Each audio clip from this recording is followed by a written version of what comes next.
چڑھتے سورج کا گھرانہ۔ میں ہوں ریورنڈ عمران شکر۔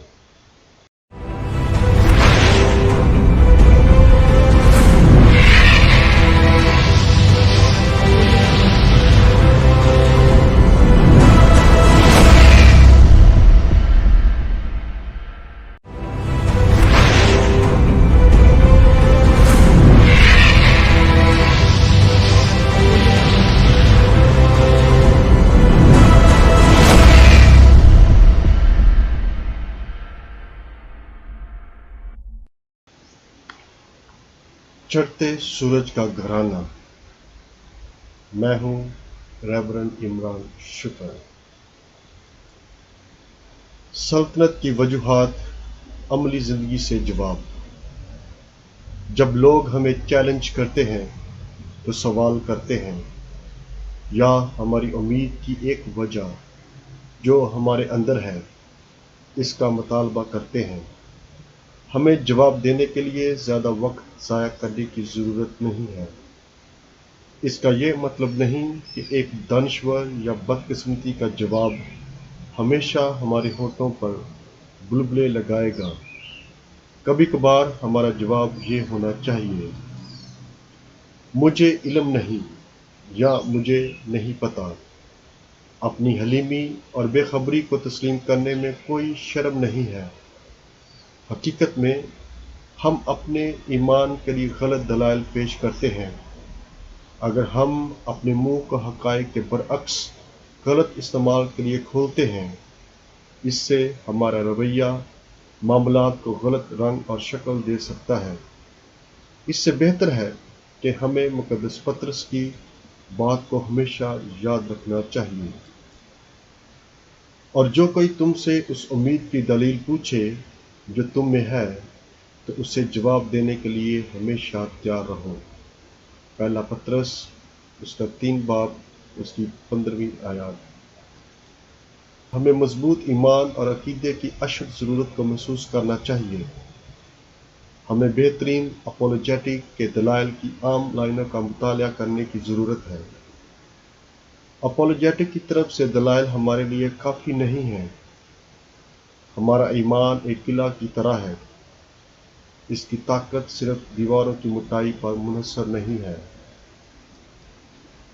بلکہ مضبوط اور پائیدار قلعہ کی بنیاد گہرائی پر منحصر ہے۔ اپولوجیٹک ہمارے بیرونی رابطے کے ساتھ ساتھ ہمارے اندرونی طاقت پر منحصر ہے، جو قابل قدر بات ہے۔ ہمارا بہترین دفاع ہمارا نظم و ضبط اور دعائیہ زندگی الہی علم اور بائبل مقدس سے گہری مطابقت رکھتا ہو۔ میں اس نقطہ پر زیادہ زور نہیں دینا چاہتا۔ میں جانتا ہوں کہ بہت سے لوگوں کے نزدیک علم الہیات ایک خوفناک لفظ ہے۔ یہ کبھی کبھار ہمیں نئے الفاظ اور نئے طریقوں کو سیکھنے کے لیے اپنے دفاع کو زیادہ پھیلانے اور گہری سوچ رکھنے کا مطلب ہے۔ اس کا مطلب یہ ہے کہ مشکل مواد کو جو ہمیشہ آنے والے وقتوں کے لیے لکھا گیا، لوگ زیادہ تر اس کا خیر مقدم نہیں کرتے، اور یہ ایک طویل مدتی منصوبہ ہے۔ اس کے لیے زیادہ محنت اور لگن کی ضرورت ہوتی ہے۔ دوسری طرف ہم اکثر معافی کے حصول کے لیے آسانی تلاش کرتے ہیں۔ جب کوئی ہمیں چیلنج یا بے عزت کرتا ہے تو ہمارے اندر ایک ہارمون ایندھن کا کام کرتے ہیں۔ جب کوئی ہمیں سوال کرتا ہے تو ہم تجسس کے ساتھ اس کی طرف مائل ہوتے ہیں۔ خاص طور پر ہم اس وقت زیادہ خوفزدہ اور حیران کن عمل ظاہر کرتے ہیں جب کوئی یہ کہے کہ ہمارے ایمان میں شیطانی عمل دخل اور دھوکہ دہی کا عنصر شامل ہے، تو ہم اپنی حوصلہ افزائی کے لیے معلومات اکٹھی کرنا شروع کر دیتے ہیں تاکہ عملی طور پر اپنے آپ کو تیار کر سکیں، یا کبھی کبھار فوری طور پر اس کی تشریح کرتے ہیں۔ یہ ایک اچھا عمل ہے۔ اونچائی اور گہرائی۔ پھر بھی اس بات کو جاری رکھتے ہوئے میں کہنا چاہوں گا کہ کیتھولک ایمان کے دفاع کے لیے کوئی مخصوص ٹکڑا درکار نہیں ہے۔ کیتھولک کلیسیا یقینی طور پر انتہائی قائل قدرتی دلائل مہیا کرتی ہے، ہمیشہ بائبل مقدس کو مستقل بنیادوں پر دلائل کے طور پر پیش کرتی ہے، لیکن کیتھولک عقیدے کی خوبصورت بات اور پرکشش طاقت ایک ساتھ مضبوط ستون کی طرح منسلک رہی ہے۔ قدرت، بائبل اور الہیات یہ ایک مربوط ہے، یہ سب خدا کی طرف سے ہے اور یہی اس کی پہچان کا منبع ہے۔ کیتھولک عقیدہ انجیل کی طرح ٹھوس اور مضبوط ہے، جس طرح کہ چٹان۔ یسوع مسیح نے وعدہ کیا تھا کہ اس کی کلیسیا کی بنیاد بھی چٹان پر ہوگی اور چٹان کی طرح مضبوط ہوگی۔ ہمارے بہترین دلائل کسی ہینڈ بک کو زبانی یاد یا حفظ کرنے سے مضبوط نہیں ہوتے، بلکہ ایمان کی گہرائی مضبوطی کی وجہ سے ہوتے ہیں۔ ہم اپنے عقیدے، بائبل کی آیات، نظریات کی جانچ پڑتال ساری زندگی کر سکتے ہیں، مگر اس کا کوئی فائدہ نہیں اگر اس کی بنیاد بائبل مقدس کی سرسبز اور زرخیز شدہ زمین پر نہ ہو۔ اپولوجیٹک ایک اچھا آغاز ہے جو ہمارے تعلقات کو خدا کی طرف مزید مضبوط کرتا ہے۔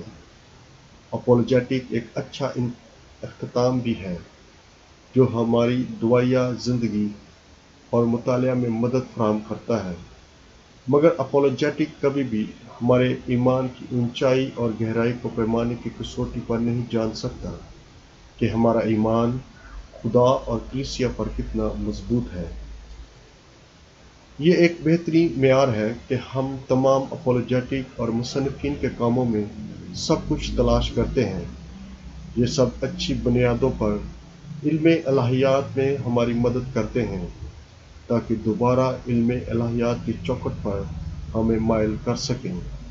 میں نے کبھی کبھی نوجوان اپولوجیٹک کی آواز سنی ہے جو بہت زیادہ اپولوجیٹک نمونہ پر شکایات کرتے ہیں۔ وہ بار بار بائبل مقدس کے ان عنوانوں کو آیات سے زبانی یاد کرتے اور پڑھتے ہیں۔ ان بدترین معاملات میں وہ محسوس کرتے ہیں کہ انہوں نے سب کچھ سیکھ لیا ہے اور انہیں مزید اس کی ضرورت نہیں، کیونکہ وہ بار بار ایک ہی چیز کو یاد کرتے اور پڑھتے ہیں۔ ہم جب بھی ایسا محسوس کرتے ہیں، ہم اس کی ترجمانی ایک یقینی علامت کی حیثیت سے کر سکتے ہیں۔ ہمیں اپنی توجہ اپنی زندگی اور اپنے مذہبی مطالعہ کی طرف مبذول کروانے کی ضرورت ہے۔ چاہیے کہ ہم اپنے اپولوجیٹک صلاحیتوں کو بھی بہتر بناتے رہیں۔ اگر ہم اپنی تمام زندگی دعائیہ طور پر بسر کر دیں تو ہم صرف بلائی سطح کو چھوتے ہیں۔ کلیسیا کی تاریخ کا سب سے عظیم علم الہیات کا مفکر مقدس تھامس اکوائنس اپنے علمی ادب کے ایک خاص مقام پر پہنچا جہاں اسے معلوم ہوا کہ اس کا بڑا اور شاندار کام صرف ایک تنکے کی مانند ہے۔ اس کا قول تھا کہ میں نے بہت عرصہ میں اپنی ڈاکٹریٹ کی ڈگری حاصل کی اور میں نے مختلف یونیورسٹیوں میں وقار بخش نشست پائی، مگر مجھے اب بھی اس شعبہ میں ابتدائی دور کی طرح محسوس ہوتا ہے۔ ہر دوسرا حصول کم از کم نظریاتی طور پر ختم نہیں ہوتا ہے۔ صرف علم الہیات کے پاس اس کا لازمی مضمون لامحدود، ماورا اور ابدی ہے۔ مضمون ہمارے اندرونی وسائل کو کمزور کر سکتا ہے، مگر ہم اس کے اندرونی وسائل حل نہیں کر سکتے۔ ابھی سے میری کوشش ہوگی کہ میں وجوہات کو شاہی انداز اور شاہی طور طریقوں کو بنیادی طور پر بیان کروں جو علم الہیات ہے، جو بائبل اور فطرت کے ساتھ یکساں منسلک ہے۔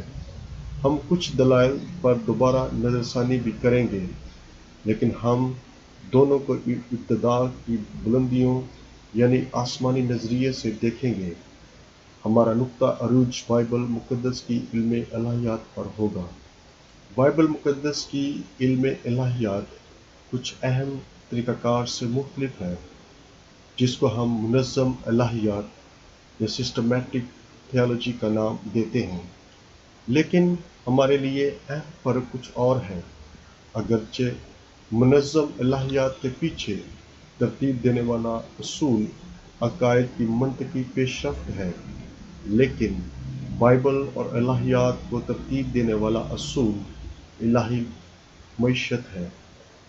الہی معیشت کیا ہے؟ الہی معیشت کا کیا مطلب ہے؟ اکانومی لفظ یونانی زبان کے لفظ اوکونومیا سے ماخوذ کیا گیا ہے، جس کا مطلب ہے گھریلو امور کا قانون۔ الہی معیشت کا مطلب خدا کے گھریلو امور کا قانون یا قدرت کا قانون۔ کبھی کبھار انگریزی زبان میں اس کو منصوبہ کے طور پر ترجمہ کیا جاتا ہے۔ جب مقدس پولس رسول اس لفظ منصوبہ اوکونومیا کا استعمال کرتا ہے کہ وہ بھید جو صدیوں سے پوشیدہ تھا جب خدا نے تمام چیزیں خلق کی، اور سب روشن کروں گا کہ اس بھید کا انتظام کیسا ہے جو ازل سے خدا میں جس نے سب کچھ خلق کیا پوشیدہ ہے۔ افسیوں اس کا 3 باب اس کی 9 آیات۔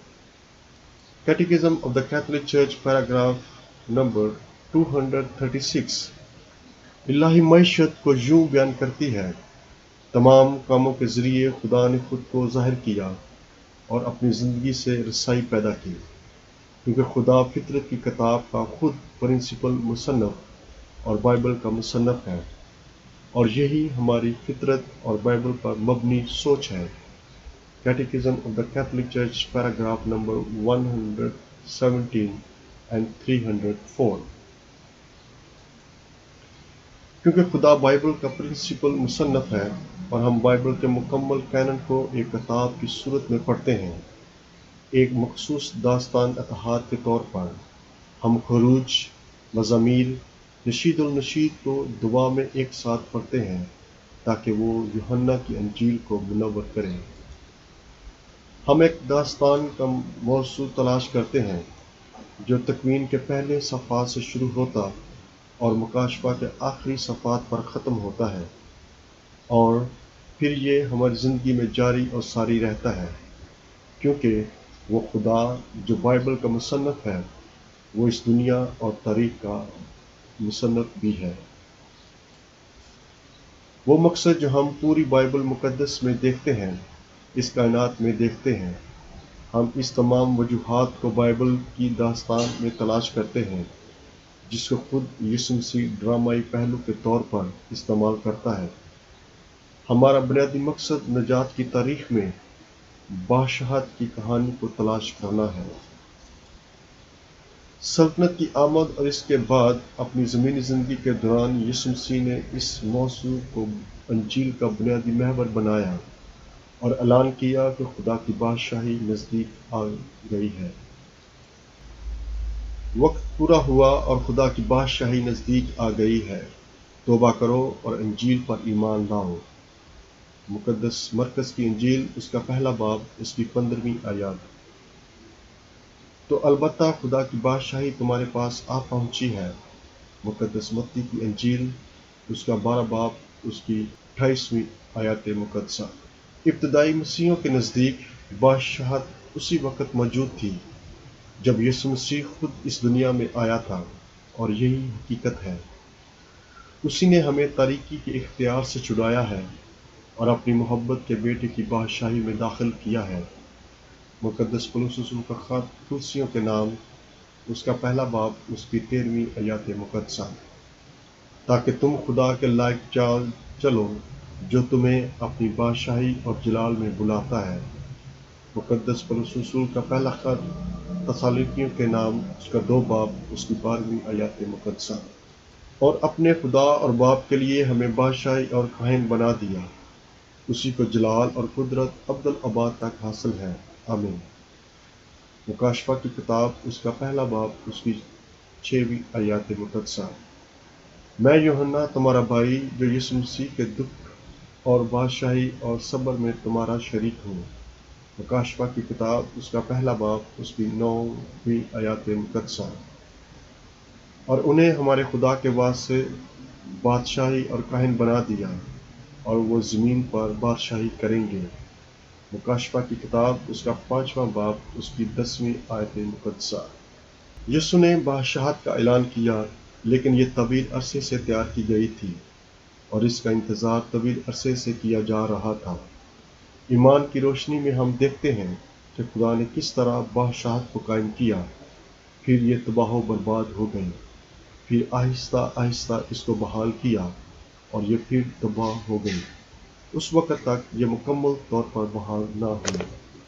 جب تک یسوع مسیح خود اس دنیا میں نہ آیا، اگر ہم انجیل مقدس کو اچھی طرح سمجھنا چاہتے ہیں تو ہمیں ضرورت ہے کہ ہم خدا کے وعدے کو اچھی طرح سمجھیں جو اس نے بادشاہت کے لیے کیا تھا۔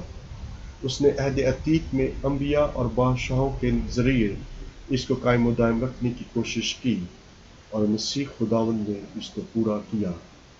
یہی الہی بادشاہت ہے۔ Thanks for watching Heaven Eternal Home. God bless you all.